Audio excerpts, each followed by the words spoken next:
Hello and welcome to another installment of InsMax Insurance Brokerage's Thursday webinar series. As a reminder, these are hosted every other Thursday at 1 p.m. Eastern Time.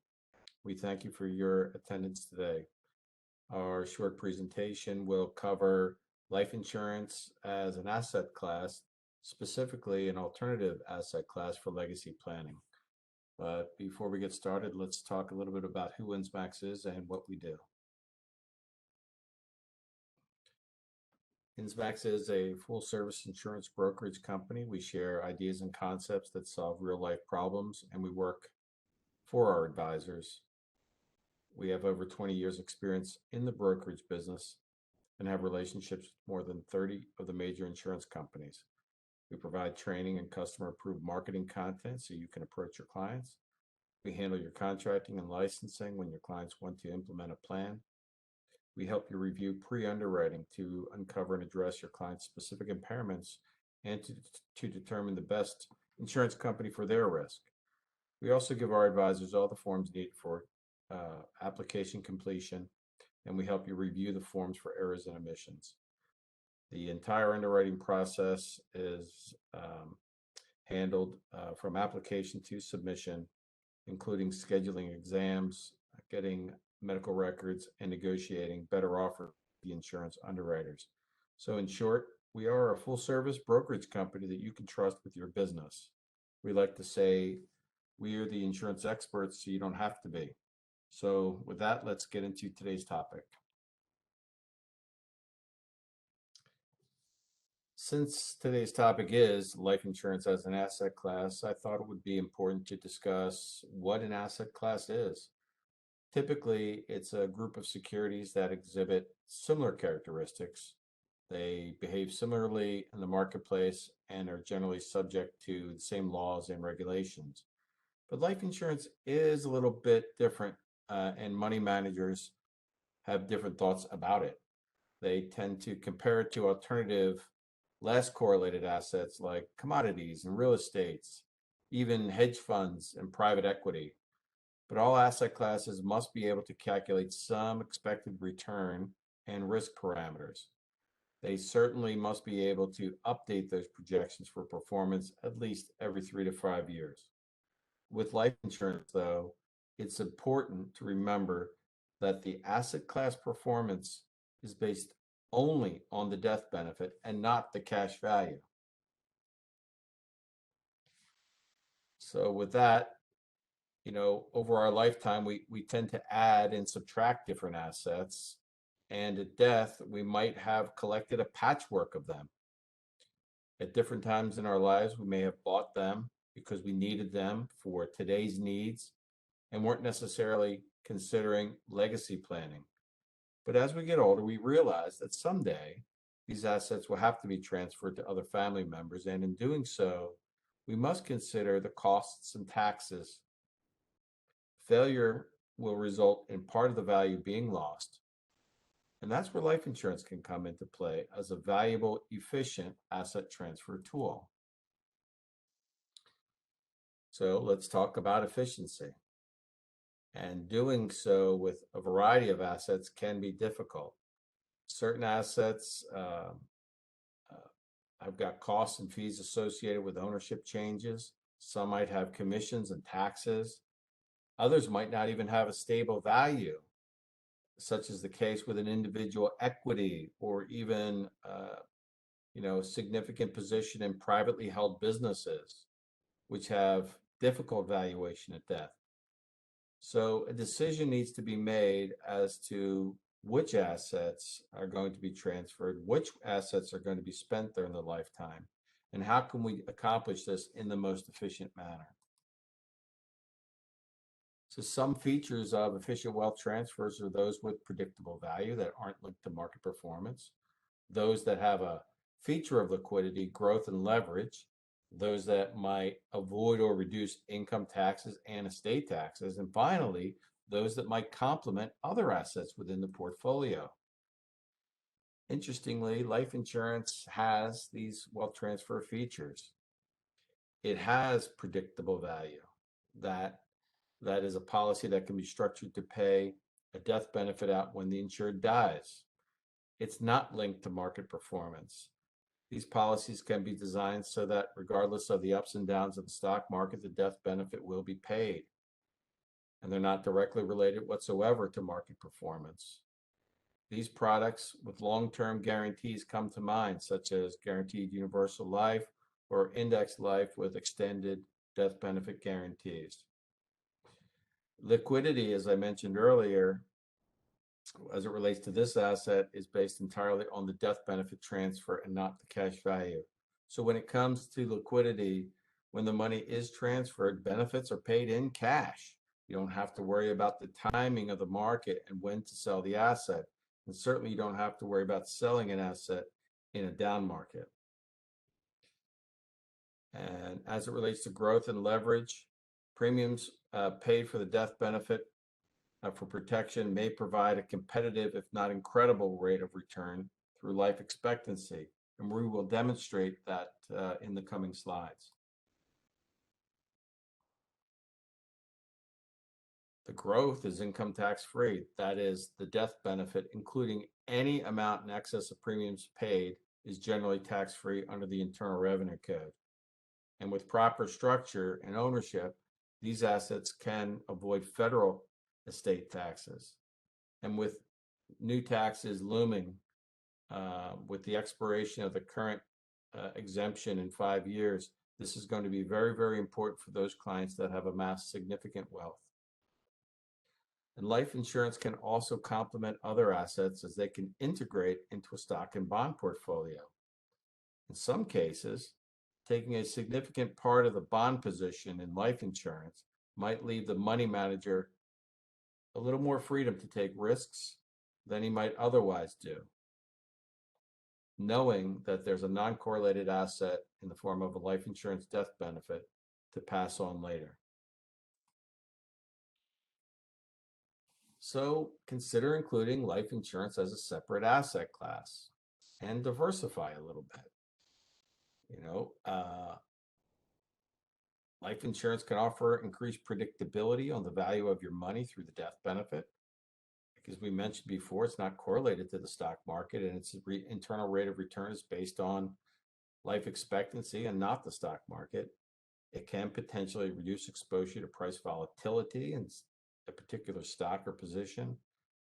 And the tax advantages that life insurance could offer may leave more money to your beneficiaries than holding old legacy assets.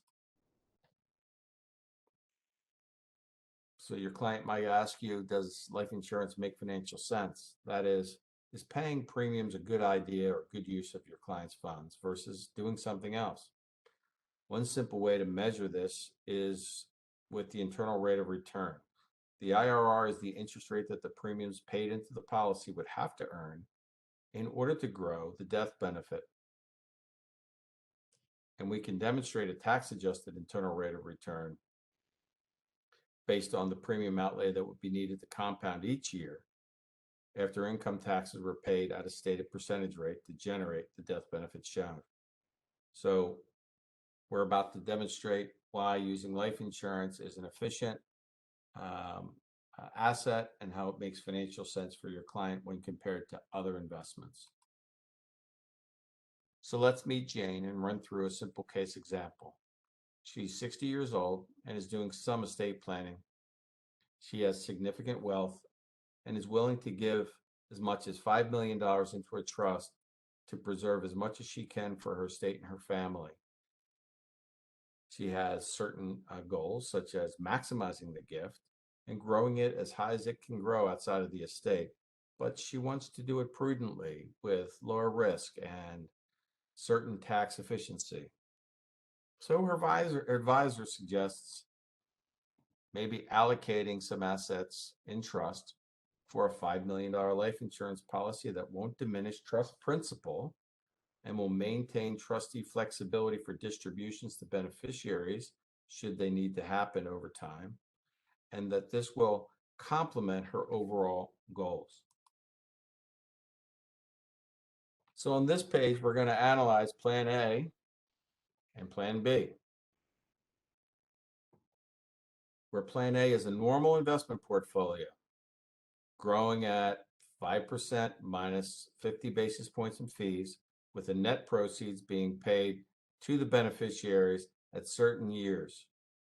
And then Plan B, with the same $5 million allocation, the same rate of return, but we're going to use a portion of the growth to pay for a life insurance premium of $126,392. And that's going to yield a death benefit on this column of $5 million, which will complement the end of year assets to provide the beneficiaries with more than $10 million of inheritance on day one. And this particular product happens to have a charitable giving benefit equivalent to 1% of the face. So in this case, Jane could designate her favorite charity to receive a $50,000 benefit in addition to the $5 million base benefit. As you can see, even going as far out as 15 years, the Plan A investments would be 9.6 million as indicated in the blue column, where the Plan B design would have more than $12.6 million, a significant advantage over Plan A. As we extend this further, all the way out to life expectancy here with the orange line at age 87, Plan A's allocation would have a $17.1 million benefit to the heirs, where Plan B's allocation is still almost $1.5 million greater at $18.56 million.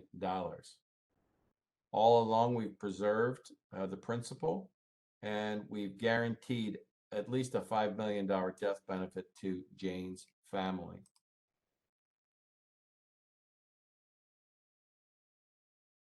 But you may want to take a look at the internal rate of return on the premium comparison. That is, if the client were outside of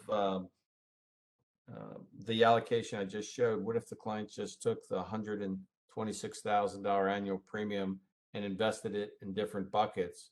What would the internal rate of return be on the death benefit when compared to alternatives? Well, in this chart, we're going to compare the internal rate of return year by year on the premium outlay versus 4 other non-insurance assets growing at 4.5%, 5%, 5.5%, and 6%. Again, we're going to back off the 50 basis point management fee to have a net rate that's slightly lower than that. But what you can see in this chart is that on day one, with a $126,000 premium, a $5 million death benefit would offer a 3,055% rate of return when compared to these other yields, which are fine. But even 15 years out, if death were to occur, the after-tax internal rate of return to the family would be over 13%, significantly greater than the alternatives here at 4.5%, 5%, 5.5%, and 6%. On this chart, again, we can go all the way down to life expectancy with the orange line, and clearly we can see that the internal rate of return at life expectancy is nearly 6%. And it isn't until age 89 or year 30 that the 6% gross yield in the far right column would equal or exceed what you are able to achieve with life insurance. The difference is that the life insurance alternative asset did not have any market exposure, is guaranteed, and depending on when death occurs, the family can count on that $5 million being paid to the trust. So who's an ideal candidate for this strategy? Obviously, clients must have an insurance need to protect against unforeseen losses. We believe that these are clients that have a large portfolio in the stock market Uh, they've had a nice run and might want to de-risk part of their equity portfolio by allocating portions to life insurance, which could serve as their bond hedge or their fixed income hedge. They are considering gifting and legacy planning and want to do it on an efficient basis. And certainly they're concerned about what will happen to legacy funds in the event of a market drop as they're approaching retirement age. So in light of this, we talk about a plan, again, to combat volatility and bad timing of wealth transfer. We'd like you to consider life insurance death benefit as a little diversification, as a hedge, as a safe and efficient asset within your overall portfolio. We want to remind you that we have resources available to you just waiting to be utilized. That includes advanced planning attorneys and design specialists at the carriers and here at INSMAX. We'd love to work with you and help you create client-approved presentations that you can take to your clients, and we'll walk you through those concepts. Just give us a call. We'd love to help. So with that, I'll open it up to some quick questions before we end our meeting.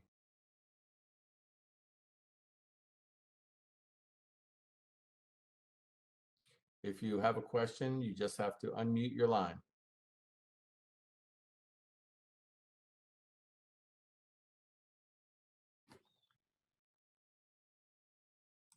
I want to remind everybody that in 2 weeks, we're going to have another presentation, and that presentation will be on life insurance for foreign nationals. They have tax problems too. And as there's a significant amount of wealth that has been built up here in the United States from non-US citizens, the estate tax is enormous for them if death would occur at the wrong time.